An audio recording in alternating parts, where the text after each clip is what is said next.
In the heart of the eastern region of Ghana, where the mighty Volta River winds past cocoa farms and rustling bamboo groves, sat the quiet village of Adamkram. Huts with red clay walls lined the narrow footpaths, and the sweet scent of ripe mangoes often drifted through the air. Life moved gently there, like the river's current, but not for Amma. Amma was 13, with bright, curious eyes and skin the color of rich earth. Her hair was always neatly braided, her hands quick to work, and her smile rare but warm.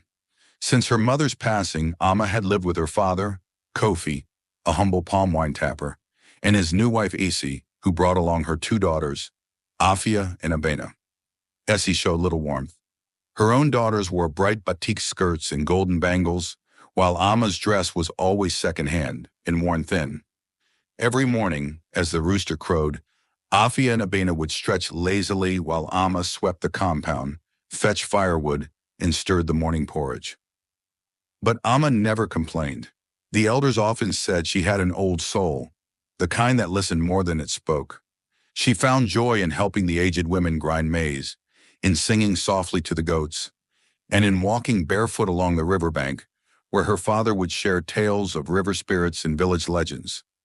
Though her world was small, Amma's heart was wide, and that, the ancestors would say, is where true power begins. The morning sun rose gently over Adamkram, casting golden streaks across the palm groves. Amma followed her father through the narrow forest path, a small calabash of roasted groundnuts swinging from her fingers.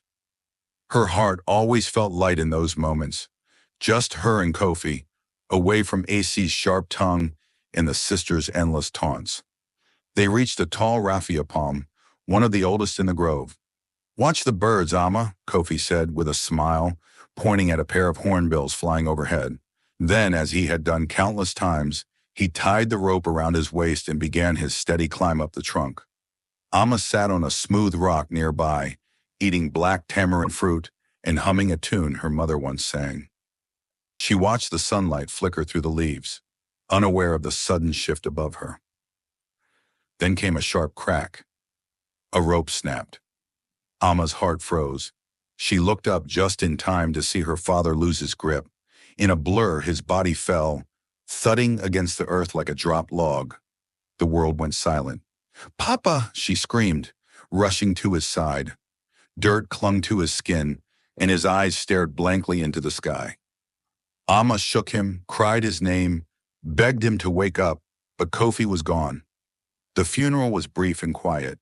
Drums beat low as the villagers poured libations and laid him beneath the old silk cotton tree.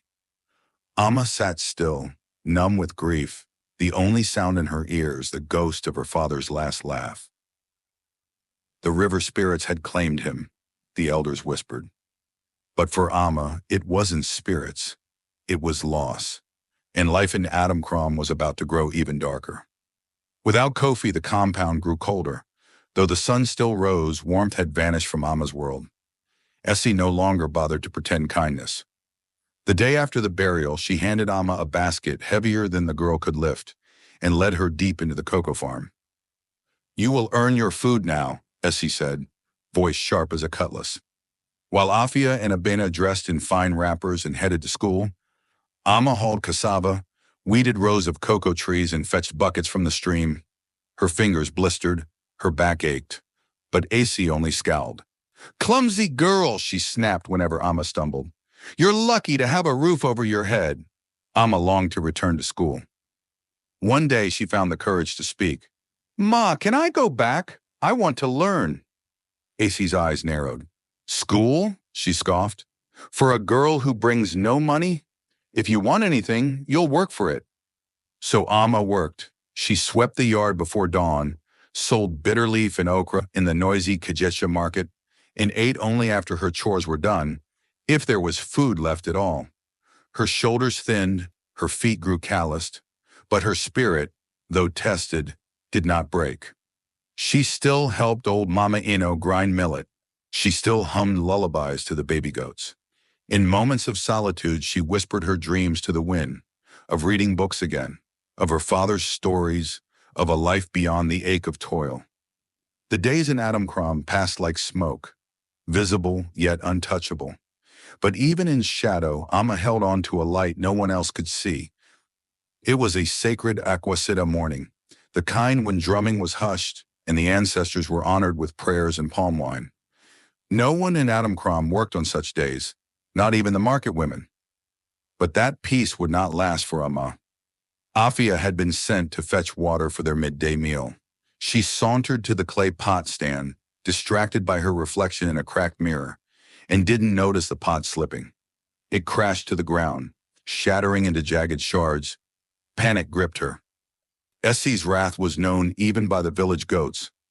Desperate, Afia rushed into the hut, crocodile tears already flowing. "It was Amma," she cried. "She got angry and threw the pot. She's jealous I go to school." Essie burst through the door, fury in her stride. "You did what?" she screamed at Amma. Amma's lips trembled. "Ma, I didn't—" "Silence! You dare lie?" Essie pointed toward the stream. "Go and fetch enough water to fill every pot in this house, and don't expect food tonight." Amma's breath caught. Everyone knew that fetching water on Aqua City was forbidden. The Volta spirits were said to curse those who disturbed the sacred stillness, but hunger and fear weighed heavier than any superstition. With trembling hands, she picked up a gourd and walked barefoot toward the river. Her heart pounded louder than the rustling leaves. Villagers watched silently, their eyes wide but their mouths closed. As she entered the forest path, the sky darkened ever so slightly, and a cool wind whispered through the trees. Amma clutched the pot tightly, praying her steps wouldn't stir the spirits of the Volta. The forest thickened as Amma walked, the muddy path soft beneath her bare feet.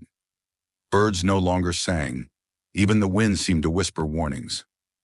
She kept her eyes low, clutching the water pot, each step echoing louder than the last. The Volta River appeared at last, wide, still, and glimmering with an eerie calm. No one else was around. Amma hesitated, heart pounding, remembering the tales, children who disobeyed and vanished, spirits that lived beneath the surface. But Essie's fury loomed larger in her mind. She knelt by the bank, dipped her pot into the cool water, and filled it slowly. As she turned to leave, a quivering voice called out, "My daughter, please, a sip of water." Amma froze. By a crooked hut made of clay and straw, an old woman sat on a mat, her skin wrinkled like dry baobab bark, her eyes heavy with time. Amma approached cautiously. "Are you all right, Nana?" "I am tired and thirsty," the woman whispered. "Just a little water." Without hesitation, Amma poured water into a calabash and held it to the woman's lips. She drank, sighed, and smiled. "You are kind, child. Help me fill my pots too?" Though fear lingered in her chest, Amma helped. She filled one pot, then another, as the old woman watched in silence. When she was done, the woman's eyes sparkled. "In my hut are 2 baskets. Choose one, but do not open it until you are home." Amma stepped into the dim hut. In the corner sat a small bolga basket and a larger one wrapped in bright cloth. She reached for the smaller one, lifted it carefully, and thanked the woman. As she left the riverbank, the forest seemed to brighten. The air grew warmer. For the first time in days, Amma felt a strange flicker of hope. Amma walked swiftly through the forest, the small bolga basket balanced carefully on her head. Though the air remained still, she felt something stirring, like the basket carried not just weight, but power. Her heart fluttered with curiosity, but she obeyed the woman's warning. "Do not open it until you are home." When she reached the compound, Essie and the girls stood outside, scowling. "Where have you been?" Essie barked. "And what's that?" Amma said nothing. She placed the basket on the worn table inside their hut, her fingers trembling as she untied the leather strap. The moment the lid came off, a brilliant light burst from within.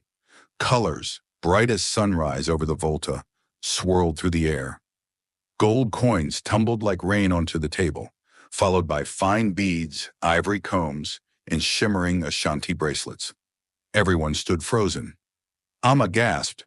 Her hands hovered over the riches, unsure if they were even real. Her tattered dress glowed in the light. It was as if the ancestors themselves had blessed her. Essie and her daughters rushed in, eyes wide with greed.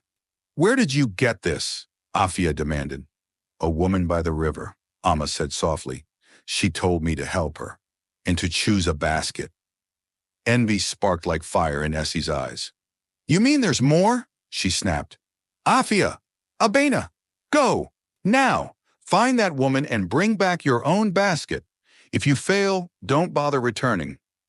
The stepsisters grabbed their pots and vanished down the path without another word. Amma sat beside the glowing treasure, her thoughts not on gold, but on the kindness that had brought her here. She felt no pride, only peace. For the first time, her spirit rested. She had done nothing but offer water and received the river's greatest blessing. Afia and Abena marched through the forest with haste, tripping over roots and thorns as their minds raced with dreams of gold. We'll get the bigger basket, Afia hissed. It must hold twice as much treasure. They reached the Volta as dusk painted the sky in streaks of purple. The river remained quiet, still holding its sacred calm. Nearby, under the same crooked hut, sat the old woman, Nana Korkor. My daughters, she said in her frail voice, may I have a sip of water? I am weak. The sisters exchanged glances, forcing smiles. Of course, Nana, Abena replied, quickly offering water. But their eyes were fixed not on the woman, but on the hut behind her. As soon as she gestured toward the door, they rushed inside. 2 baskets lay in the corner, the same as before. Without hesitation, they grabbed the larger one, struggling to lift it. Ignoring the woman's parting words, do not open it until you're home, they giggled and whispered as they ran. Before even reaching the village edge, Afia cried, open it now! I want to see! They dropped the basket in the grass and tore the lid off. Instead of gold, a black cloud erupted.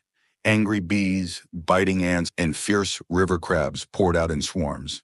Screaming, the sisters flailed and ran as insects covered their arms and faces. The forest echoed with their cries. By the time they stumbled back into the compound, their eyes swollen, legs scraped, and clothes torn, Essie gasped in horror. What happened to you? The basket, Afia sobbed. It was full of monsters. Amma watched silently, her face calm. In that moment, the entire village learned what the river had already known. Kindness offered freely brings blessing. Greed masked in fake smiles brings only pain. The news of Amma's fortune spread quickly through Adamcrom. Villagers came to see the girl who returned from the Volta with treasures, not curses. Some brought kola nuts, others just blessings. Amma welcomed them all, her heart unchanged by the weight of her newfound wealth. She moved out of AC's compound and built a modest house near the old silk cotton tree where her father had been buried. It had walls of red earth, a blue-painted door, and a mango tree in front where children gathered to hear her sing. The same hands that once scrubbed floors now gave out food, school books, and medicine to the needy. Amma never forgot those who suffered in silence. She paid the fees for orphans to attend school. She bought new mats for market women to sit on. In every Aqua City, she poured libation at the river's edge, whispering thanks to the spirit who changed her life. As for AC, Afia, and Abena, shame clung to them like dust. No one bought their produce. No child greeted them on the road. Their pride had rotted, leaving them alone in a compound that once echoed with laughter. One day, AC came to Amma's door, her head bowed, her wrapper dusty. I was wrong, she murmured. You deserved better. Amma looked at her, eyes soft. I forgive you, she said, but I cannot forget. Change comes from within. And so the girl who had once carried sorrow now carried hope. Years later, the elders would say, kindness does not shout, but it speaks loud enough for the spirits to hear.